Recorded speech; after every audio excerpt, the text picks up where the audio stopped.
तो पता चला है आपके इस हजारीबाग जिले में जो सरकार जो 100 यूनिट बिजली दे रही है, उन सभी बिजली 100 यूनिट वालों की संख्या यहां 1 लाख लोग ऐसे हैं जो 100 यूनिट बिजली का लाभ ले रहे हैं। पूरे हजारीबाग जिला में, मात्र हजारीबाग जिला में 1 लाख लोग, अब उन लोग को लगभग बिजली का बिल नहीं देना पड़ता है, फ्री बिजली मिल रहा है। सरकार का निर्णय है। आपके इसी हम लोगों ने आने वाला समय में, पता नहीं यहां हम देख नहीं रहे अभी किधर लगा है, मुख्यमंत्री ग्राम गाड़ी योजना हम लोगों ने प्रारंभ की है। अब ये बस हम लोग चलाएंगे, गांव गांव चलेगा वो बस, और ये गांव से प्रखंडों को जोड़ेगा और जिला को जोड़ेगा। और उस बस के अंदर हमारे राज्य के आंदोलनकारी, बूढ़ा बुजुर्ग, महिलाएं और हमारे स्कूल कॉलेज के छात्र छात्राएं मुफ्त सफर करेंगी। कोई पैसा देने की जरूरत नहीं है। और इसके लिए गांव कोई छूटे नहीं। इसके लिए आपके जिले के अंदर जो गांव का सड़क है, जो ग्रामीण विभाग उस सड़क को बनाता है, हम लोगों ने इस बार पूरे राज्य के लिए 15,000 किलोमीटर हम लोगों ने स्वीकृति देने का निर्णय लिया है। और इसके तहत आपका मात्र गिरिडीह जिला में लगभग 850 किलोमीटर ग्रामीण सड़क बनेगा, जो लगभग 750 करोड़ रुपया का बनेगा। 750 करोड़ रुपया से ग्रामीण सड़क जो बनेंगे लगभग 850 किलोमीटर। इसके अलावा पथ निर्माण विभाग के माध्यम से भी लगभग 200 किलोमीटर 250 करोड़ रुपया की लागत से बनेगा। और आने जाने का जो उबड़ खाबड़ व्यवस्था था, वो लगभग हम लोग आने वाला समय में खत्म करेंगे। और इन शिविरों के माध्यम से, और ये जैसा आप लोग दिवाली दशहरा का इंतजार करते हैं, ईद का इंतजार करते हैं, क्रिसमस का इंतजार करते हैं, त्योहारों का इंतजार करते हैं, इसी प्रकार जब तक हम रहेंगे तब तक पंचायत में, अब आपको ब्लॉक आने का जरूरत नहीं, पंचायत में ही पदाधिकारी शिविरों में आपका काम करेगा। हर परिवार, हर गरीब, हर इंसान, अमीर गरीब मजदूर जो भी लोग हैं, सबको रोटी कपड़ा और मकान सबको चाहिए। आज इस सभा को करने के लिए हम लोग को ये छत बनाना पड़ा, तो उसी तरीके से हर इंसान को रोटी कपड़ा और मकान का जरूरत पड़ता है। रोटी का आलम यह रहा, हम लोग कोरोना जैसा महामारी देखे, सुखाड़ देखे, हाट बाजार रोजगार सब बंद हो गया था 1.5 साल तक। मजदूर तबके का लोग यहां सबसे अधिक रहता है, लेकिन इस विपत्ति में भी हम लोगों ने इस राज्य में एक भी आदमी को भूख से नहीं मरने दिया। लेकिन इससे पहले इस सरकार से पहले डबल इंजन की सरकार में लोग हाथ में राशन कार्ड लेकर के मरा है, भूख से मरा सामान्य जीवन में, क्योंकि इन लोगों ने पिछली बार इस राज्य के 11 लाख गरीबों का राशन कार्ड डिलीट कर दिया। इनको इस बात का भी तरस नहीं आया कि इस राज्य में गरीब लोग ज्यादा रहते हैं, हमको ये काम नहीं करना चाहिए, और लोग इसके कारण लोग भूख से मरने लगे। आज हमारी सरकार आने के बाद अतिरिक्त 20 लाख हरा राशन कार्ड बना करके आज हम लोगों ने गरीबों के बीच में बांटा, और आज सभी को अनाज और आवास की बात करें, आवास के लिए केंद्र सरकार के पास हम लोग हाथ पैर जोड़ते रहे कि हमारे राज्य में गरीबों की संख्या बहुत अधिक है, और उनके आंकड़ों में भी इस राज्य में सभी गरीबों को आवास नहीं मिला। हमने कहा कि हमें आवास दो, सैंक्शन करो, लेकिन उन्होंने सैंक्शन नहीं किया, और नतीजा यह हुआ कि आज गरीब गुरुआ लोग बिना आवास का टूटा फूटा घर की वजह से कई बीमारियों से ग्रसित भी होते हैं। अभी हमारे विपक्षियों ने बड़ी तेजी से अपने सोशल मीडिया और षड्यंत्र भाषाओं से राज्य की कई जिलों में पहाड़िया समाज के ऊपर कालाजार, मलेरिया जैसे बीमारी और उससे मरने को लेकर सरकार को कटघरे में खड़ा करने का कोशिश किया। और वो सभी लोग इतना गरीब कि उनके पास घर द्वार कुछ नहीं, बेचारा किसी तरीके से बांस बल्ली जुगाड़ करके झोपड़ी में रहता है, और ये बीमारी अमीरों को नहीं गरीबों को होती है। लेकिन केंद्र सरकार ने जरा सा भी दया नहीं दिखाई। तब हम लोगों ने निर्णय लिया कि अब इस राज्य में किसी की घर कोई भी गरीब बिना आवास का नहीं रहेगा। हम लोगों ने अबू आवास योजना शुरू कर दिया है, और आपके जिले से तो लगभग 1 लाख आवेदन प्राप्त हुए हैं आवास योजना के लिए। और ये आवास भी मुर्गी खाना नहीं बनेगा। केंद्र सरकार जो आवास देती है 2 कमरे का, अब राज्य सरकार 2 कमरे का नहीं 3 कमरे का आवास देने का काम करेगी। हमने आकलन लगाया था कि इतना लोगों को, गरीबों को आवास देना है। हम लोगों ने इसके लिए 15,000 करोड़ रुपया का अनुमान लगाया था कि इतना लगेगा। लेकिन जो आवेदन आ रहे हैं इन शिविरों के माध्यम से, हमें लगता है कि जो आकलन है, आकलन से कहीं अधिक लोगों को घर की आवश्यकता है। लेकिन आप लोग चिंता ना करें, चाहे वो 1 साल लगे, 2 साल लगे, 3 साल लगे, 4 साल लगे, 5 साल लगे, क्योंकि ये पूरा पैसा राज्य सरकार खर्चा करेगी। हम पैसा, एक एक पैसा जुगाड़ करके हर गरीब को आवास देने का काम करेंगे। तो कई ऐसी चीजें हैं हमारे विपक्ष के साथियों के करना में और हम लोगों के करना में फर्क। आज इस बात को समझना होगा। आपके बीच में कई तरीके के लोग आते जाते हैं और अपनी बातें सुनाते हैं। राज्य अलग होने से 20 साल तक हमारे विपक्षों ने इस राज्य में मात्र 16 लाख लोगों को पेंशन दिया था। 20 वर्ष में मात्र 16 लाख लोगों को, और हम लोगों ने मात्र 4 साल में 36,60,000 लोगों को पेंशन दिया है। क्या बात बोलेंगे? इनको दिखाई नहीं देता है कि किस तरीके से हर एक घर सरकार की योजना का लाभ ले रहा है। और इन्होंने दिया क्या? महंगाई के अलावा, भुखमरी के अलावा, नोटबंदी के अलावा, इन लोगों ने 20 साल में किसानों की बात करते हैं, किसानों के लिए काला कानून बनाते हैं, ये बात करते हैं। आपको याद होगा साल भर पहले देश के अंदर काला किसान कानून लाया जा रहा था। पूरा देश का किसान दिल्ली को चौतरफा घेर करके 1 साल तक डंडा लेके बैठा था। 1 साल किसान दिल्ली में बैठा, घर नहीं आया वापस जब तक ये कानून सरकार ने वापस नहीं ली। और इस आंदोलन में हजारों किसान बेचारे शहीद हो गए। लेकिन आज किसान अपनी जान की परवाह किए बगैर उस कानून को वापस करवाना पड़ा। अगर वो कानून लागू हो जाता तो इस देश में कोई किसान नहीं मिलता। जब किसान नहीं मिलेगा तो अन्नदाता कहां रहेगा? जब फसल नहीं उपजेगा तो आप खाना क्या खाएंगे? नोट खाइएगा कि सिक्का खाओगे? बताओ। आज किसानों को मारने का हर प्रयास निरंतर जारी है। जंगल उजाड़ने के नए नए उपाय बनाए जा रहे हैं। खनन कंपनियों के द्वारा खनन इस कदर किया जाने का तैयारी चल रहा है कि आने वाला समय में जहां ये कार्य होंगे वहां के लोग बहुत बुरी तरीके से उजड़े जाएंगे। लेकिन हम लोगों ने भी उन सभी चीजों को बहुत गंभीरता से लिया है और एक एक चीजों का अध्ययन करते हुए हम आगे बढ़ रहे हैं। लेकिन बहुत चुनौती होगा, क्योंकि हक अधिकार गरीबों को ऐसा कोई देता नहीं है, उसके लिए लड़ना पड़ता है। आज हमारा 1,36,000 करोड़ रुपया केंद्र सरकार में बकाया है। आज वो पैसा हमें नहीं मिल रहा है।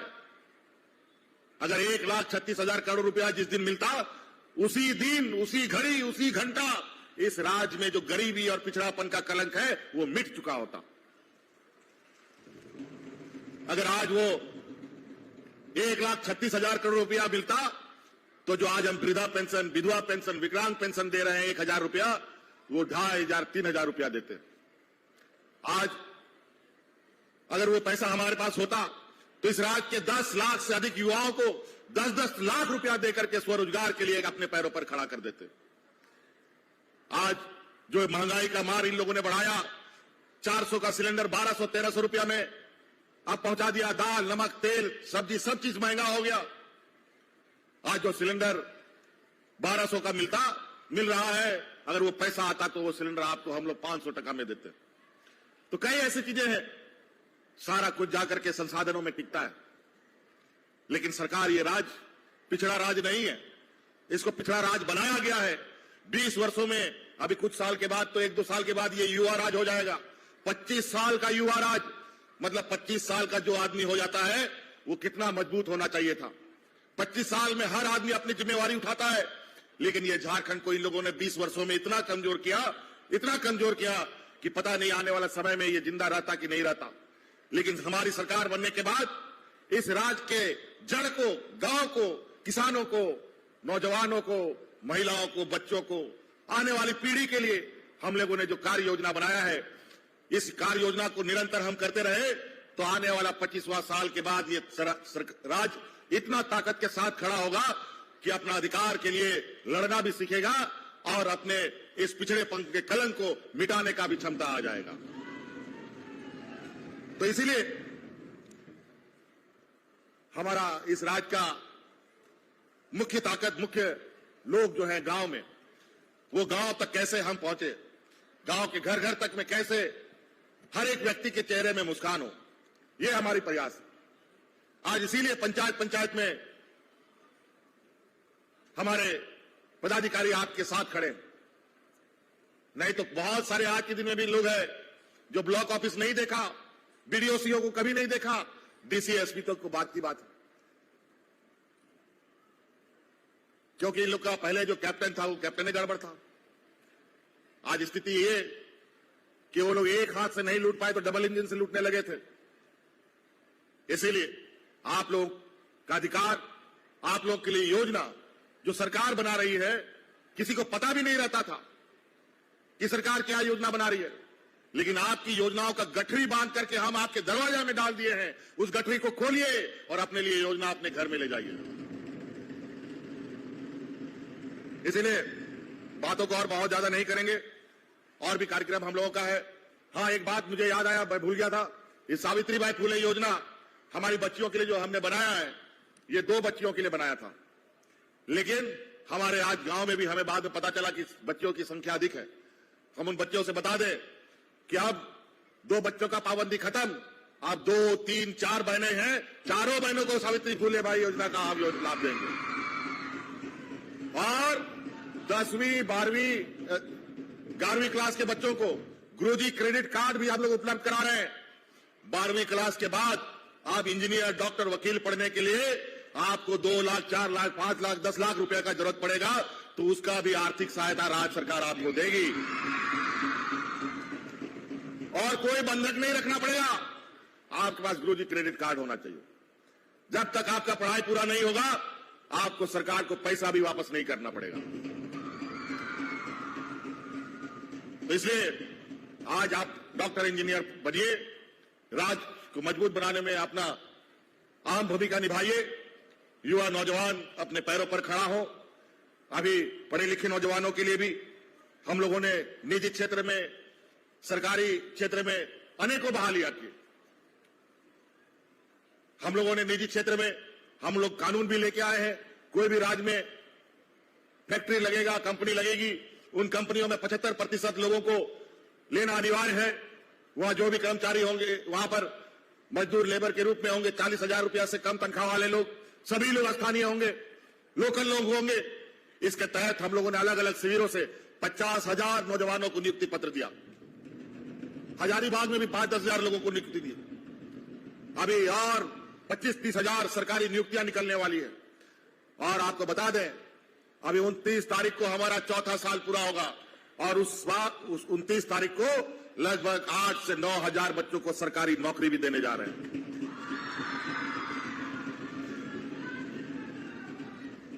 इसमें समय लगा। हमारे जो विपक्ष के लोग हैं, हमारे कामों पर बहुत अड़ंगा लगाते हैं। आए दिन कुछ ना कुछ खड्डा खोदने में लगे रहते हैं। इतने लोगों की नियुक्ति, इतने लोगों की तकलीफ, कोरोना जैसे महामारी में जहां इनकी सरकारें हैं, वहां पर कोरोना में लोग जानवरों की तरह लोग मरे।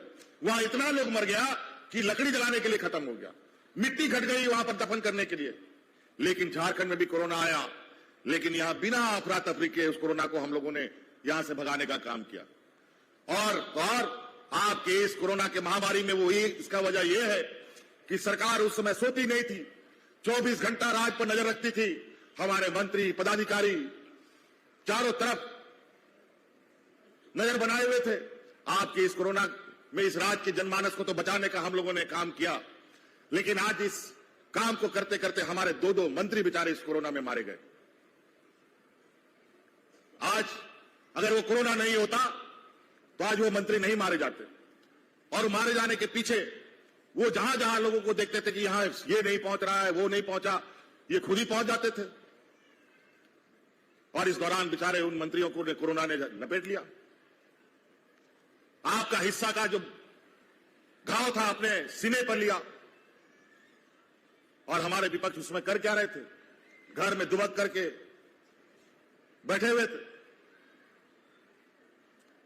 तो हम लोग उन लोगों में से हैं जो आपके बीच से आपके हर दुख तकलीफ को समझते हैं, जानते हैं। और यही वजह है कि आज गांव गांव में जो सरकार की व्यवस्था है वो आपके सामने खड़ी है। पहले बिजली का क्या हालत था?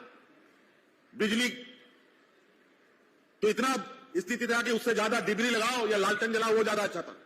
और आज देख लीजिए बिजली की स्थिति क्या है। उसमें भी बड़ा षड्यंत्र।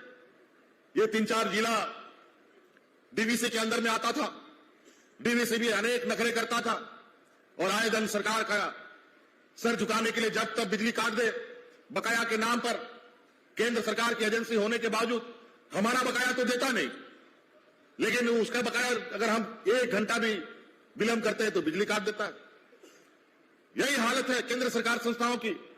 लेकिन अब हम लोग बहुत तेजी से बिजली में काम कर रहे हैं और 1-2 साल के अंदर इन 5-6 जिलों में हम डीवीसी के भरोसे नहीं बल्कि सरकार के भरोसे पर हम चलेंगे और 24 घंटा बिजली मिलेगी निर्बाधित। तो इसलिए आप सब लोगों को बहुत बहुत शुभकामनाएं। और भी कैंप लगेगा और भी त्योहार आएगा और आप इंतजार करेंगे कि हर अक्टूबर नवंबर के समय जैसे दिवाली दशहरा आता है कि सरकार का आपके द्वार का कैंप कब लगेगा, कब योजना आएगी। और निश्चित रूप से जब अगली बार कैंप लगेगा, पहला कैंप लगा तो राज्य के सारे बूढ़े बुजुर्ग विधवा और विकलांग को पेंशन मिला। दूसरा कैंप लगा हमारा इस राज्य के सभी बच्चियों को सावित्रीबाई फुले योजना का लाभ मिला। तीसरा कैंप लगेगा, चौथा कैंप लगेगा तो और भी एक नई आपके लिए योजना लेकर निश्चित रूप से आपके बीच में लोग जाएंगे और उसका लाभ आप ले। इन्हीं बातों के साथ मैं अपनी